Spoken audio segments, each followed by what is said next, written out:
जय बिहारी जी की। बिहारी जी के विश्वास की यह एक सत्य घटना है। जिसने भी सुना रो पड़ा। जिनके साथ ये घटना हुई उन्होंने अपना नाम बताने से मना किया है। उन्होंने कहा है ये कोई मन गढ़ंत बात नहीं है। जिन्होंने जिंदगी के उस दौर को अपनी आंखों से होता हुआ देखा है वह इस सत्य घटना की गवाह है। भाव विभोर रोंगटे खड़े कर देने वाली वह सत्य घटना मैं आपसे साझा करती हूँ। मेरा जन्म एक धार्मिक परिवार में हुआ। मेरे अंदर भी भगवान के प्रति श्रद्धा विश्वास था, पर भगवान से प्रेम कैसे होता है ये नहीं पता था, क्योंकि संत महात्माओं से सुना था भगवान से प्रेम करो बंधुओं। भगवान से प्रेम का एहसास मुझे तब हुआ जब मुझे पहली बार वृंदावन जाने का अवसर मिला। वृंदावन आने पर हमने बहुत सारे मंदिरों के दर्शन किए, लेकिन जब बांके बिहारी जी के मंदिर गए तो उनकी मनमोहनी सूरत, अद्भुत तेज प्रकाश पुंज नेत्र, थोड़ी बांके सी अदा, श्री बांके बिहारी लाल की जय, श्री बांके बिहारी लाल की जय, अनेक कंठों के साथ एक साथ जय घोष हो रहा था। जैसे अब ऐसे लग रहा था जैसे कोई बिहारी जी से मेरा गहरा संबंध जुड़ चुका हो। और जब वृंदावन से लौटने का समय आया तो मेरे आंसू रुकने का नाम ही न ले रहे हो। बिहारी जी से बिछुड़ने की विरह की वो पीड़ा मेरे अंदर प्रवेश कर चुकी थी। अब मुझे ये बात अच्छे से समझ में आ चुकी थी, मेरे कृष्ण कन्हैया को लोग माखन चोर क्यों कहते हैं। अरे वो माखन चोर नहीं है, वो तो दिल के चोर हैं। बिहारी जी से मुझे प्रेम हो गया था।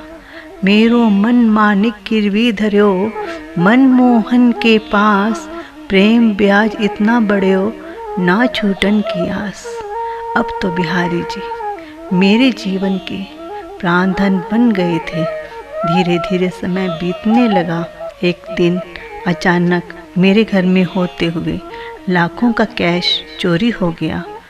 मुझे इसका कोई अंदाज़ा नहीं था। 4-5 दिनों के बाद जब मेरे घर वालों ने घर में रखे कैश लाने को बोला, जहाँ कैश रखा था वहाँ कुछ नहीं था। हमने पूरा घर देखा, कहीं कुछ नहीं मिला।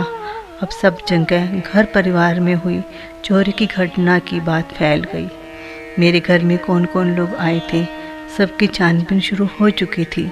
चोरी हुए आज 6 दिन हो चुके थे, कहीं कोई सुराग नहीं मिला। बंधुओं, अब लोग तरह तरह का मेरा ही मजाक बनाने लगे, जैसे मैंने ही अपने घर से लाखों का कैश इधर उधर किया हो। कोई बोलता इतना पैसा पता नहीं किसे दिए हैं इसने, और तो और लोग मुझे ही कहने लगे अरे थोड़े दिन पहले तो इसने हीरे जवाहरात के गहने बनवाए थे, सारा पैसा वहीं ख़त्म कर दिए होंगे। मतलब मैंने अपने ही घर से चोरी की है। मारते का हाथ तो हम पकड़ सकते हैं, लेकिन बोलने वाले की जुबान नहीं पकड़ सकते। मुझे मेरी गृहस्थी पूरी तरह से दांव पर नज़र आने लगी। कुछ समझ में नहीं आ रहा था कि मैं क्या करूं। बंधुओं, जब हर तरफ से हार नज़र आने लगती है तो उसके बाद बस उसे एक ही दरवाज़ा खुला मिलता है, भगवान का। बस मैंने भी वही किया। मैं भी बिहारी जी के सामने गई और फूट फूट कर रोने लगी। हरि बिन संकट कौन निवारे, या अनाथ की लाज आज तुम्हारे, हरि बिन संकट कौन निवारे। प्रभु दीन दयाल सुने तपते मन में कछु ऐसी बसी हैं। अब जाऊं कहाँ बिहारी जी, तेरे ही नाम की लगन लगी है। हे बिहारी जी, हे मुरारी, आप तो सब जानते हैं चोरी किसने की है प्रभु, कुछ पता नहीं चल रहा है। हे नाथ, हे प्रभु, मुझ पर तरह तरह के इल्ज़ाम लगाए जा रहे हैं। हे नाथ, मेरी रक्षा करो। बस यही भाव मन में रखते हुए पता नहीं कब मेरी आंख लग गई। तभी अचानक बिहारी जी का एकदम से मुझे दृष्टांत होने लगा। जैसे साक्षात मेरे पास बिहारी जी आए हो। सुबह हो चुकी थी, 10-11 के आसपास का समय था। मैंने देखा वृंदावन से कोई धार्मिक पुस्तक का कोरियर आया है। सज्जनों, आगे समझने वाली बात है, जब मैं वृंदावन गई थी तब धार्मिक पुस्तक के पैसे जमा करवाए थे।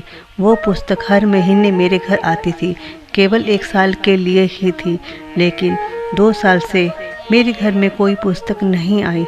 अरे ये क्या, धार्मिक पुस्तक आई देखकर मैं हैरान हो गई।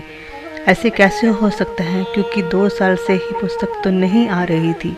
मैंने वृंदावन से आई पुस्तक को खोला भी नहीं, क्योंकि मैं पूरी तरह से टूट चुकी थी। रातों की नींद तो मेरी ख़त्म हो ही चुकी थी। वृंदावन से आई पुस्तक मेरे पास ही रखी थी। पुस्तक को खोला तो देखते ही रह गई।